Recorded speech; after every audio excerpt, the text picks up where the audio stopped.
में जिया करेंगे, तेरे गम में जिया करेंगे। अगर गम कम नहीं हुआ तो पिया करेंगे। लेकिन याद रखना जाने मन, हम मर जाने के बाद भी तेरे मोबाइल पे SMS दिया करेंगे।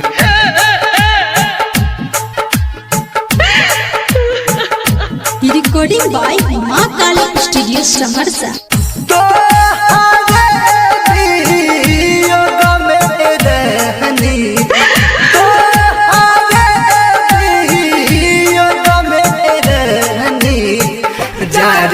कर जवासी को रट से जान, जाने कर जवासी को रट से जान।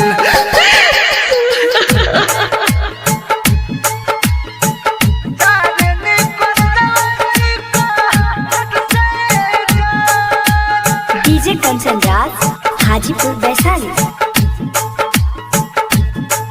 Recording by Maa Kali studio Saharsa.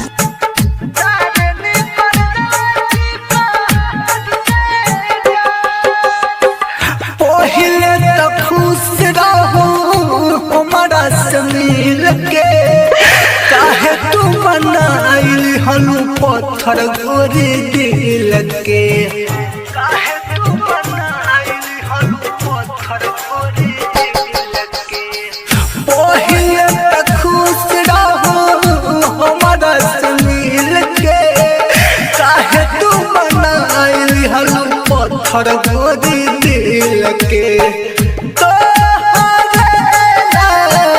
धड़क जिया रवा, तो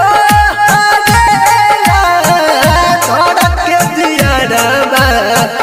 जाने कर जवासी का रट से जान, जाने कर जवासी का रट से जान।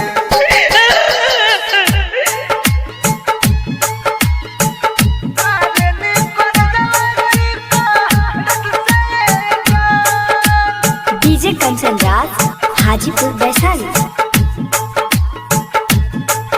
Recording by Maa Kali studio Saharsa.